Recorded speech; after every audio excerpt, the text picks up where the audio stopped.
안녕하세요. 잡시광입니다. 최근 중국의 대만 침공이 임박했다는 소식이 나오고 있습니다. 20일 월스트리트 저널은 42년에 걸친 중국 붐은 이제 끝났다라며 역사상 가장 큰 위기에 몰린 중국 시진핑 주석이 외부로 시선을 돌리기 위한 방법으로 대만 침공을 선택할 가능성이 높다고 경고했습니다. 매체는 중국의 개혁 개방 이후 40년간의 중국 부흥은 완전히 끝났으며 중국 경제의 약화는 시진핑 주석에 대한 대중의 지지를 약화시키고 위험에 빠뜨릴 수 있다고 분석했습니다. 또 시 주석이 자국의 지지를 만회하기 위해 국내에서는 더 억압적인 정책을 쓰고 대외적으로는 더욱 공격적으로 변해 대만을 침공할 수 있다고 경고했습니다. 심지어 중국이 올해 안에 대만을 침공할 수도 있다는 분석이 나와 주목되고 있습니다. 실제로 중국군은 19일 대만 주변에서 대규모 군사훈련을 시작했습니다. 중국이 이번 훈련에 더욱 크게 경고를 날린 이유는 라이칭더 대만 부총통이 최근 샌프란시스코와 뉴욕까지 들리는 행보를 보였기 때문입니다. 중국 동부전구사령부 대변인은 성명에서 이번 군사훈련은 선박과 전투기로 공중과 해상 통제권을 장악하는 훈련을 하고 있다라고 밝혔는데요. 또 이번 훈련은 특히 실제 전투 능력을 테스트하고 있다고 했습니다. 중국은 군용보트와 항공기뿐만 아니라 달리는 군인들을 보여주는 훈련 영상을 온라인에 공개했습니다. 중국 CCTV는 미사일을 장착한 보트와 전투기가 작전에 참여했으며 부대가 협력하여 대만 주변을 시뮬레이션했다고 보도했습니다. 중국 관영 신화통신은 라이칭더 대만 부총통이 2024년 1월에 열리는 대선에서 이익을 얻기 위해 대만의 이익을 팔기 위해 미국 체류를 이용했다고 비난했으며 그를 대만을 위험한 전쟁 직전까지 몰고 갈 말썽꾸러기라고 묘사했습니다.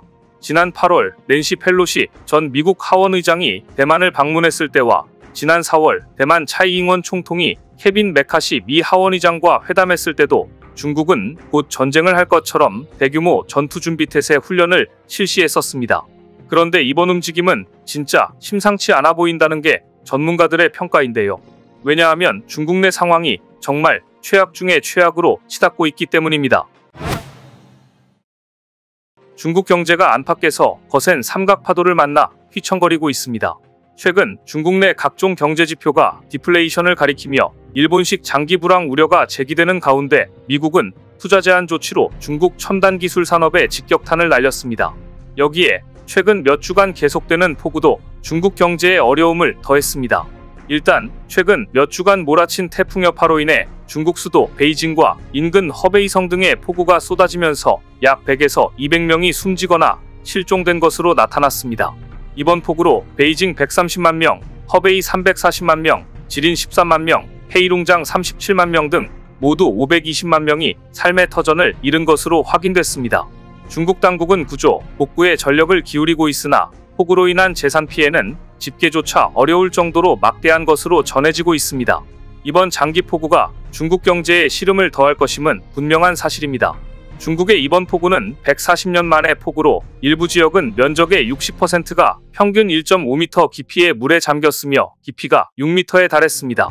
특히 전국 식량 생산의 약 25%를 차지하는 중국의 대표적 식량 생산 기지인 동북 곡창지대와 중국 최대 밀생산지인 허난성 일대도 폭우로 농경지가 침수되는 등 적지 않은 피해를 보아 식량 생산 감소 등 심각한 경제 타격을 입었습니다.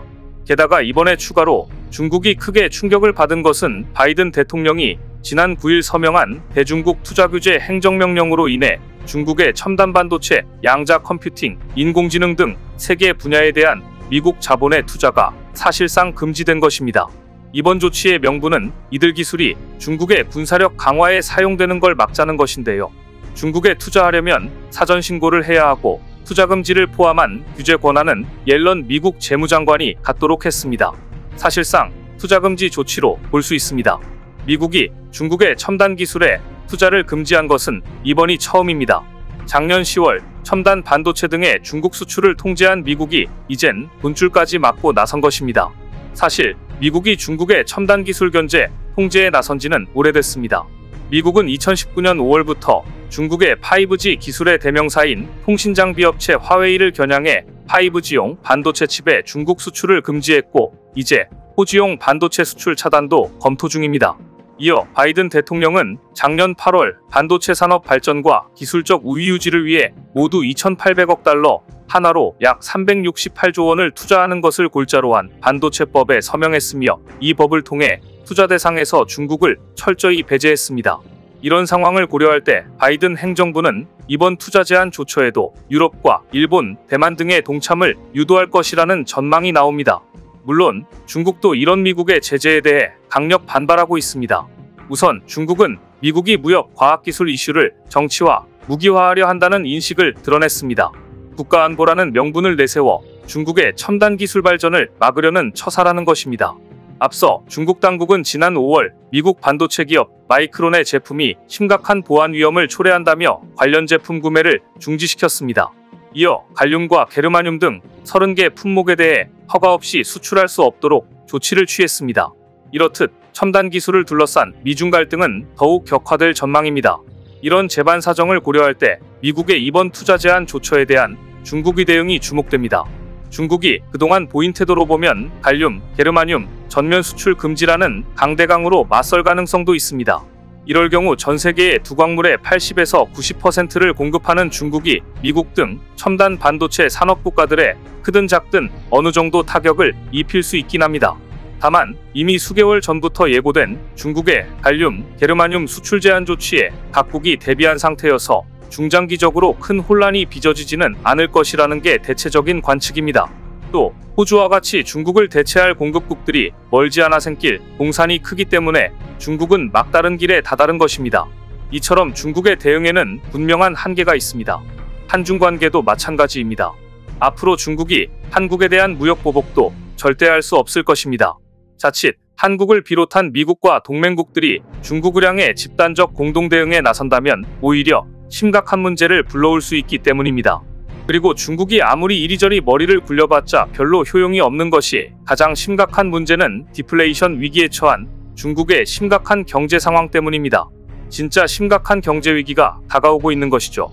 중국 국가통계국에 따르면 7월 소비자 물가지수는 전년 같은 기간 대비 0.3% 떨어졌고 생산자 물가지수도 전년 동월 대비 4.4% 하락했습니다.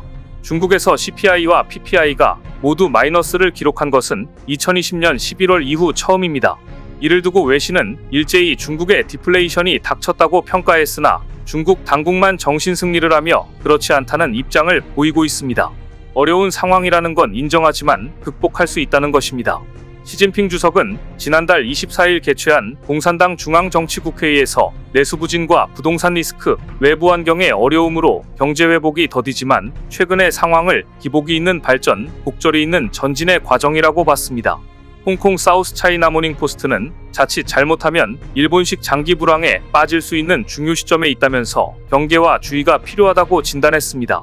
그래서 중국 당국은 경제 활성화를 위한 정책으로 갑자기 최근 한국으로 가는 중국인 단체 여행 금수 조치를 전격 해제한다고 밝히기도 했습니다. 사실상 사드 보복 이후 6년 5개월 만에 단체 여행 금지가 풀리게 된 것입니다. 또 한국에서 중국으로 가는 관광객들에 대한 지문 채취도 해제한다고 밝혔는데요. 중국이 이렇게 전격적으로 한국에 손을 내밀며 여행 제한 조치를 푸는 건 극한으로 가는 자국 내 경제 상황에 대한 타개책을 마련하기 위한 조치로 해석됩니다.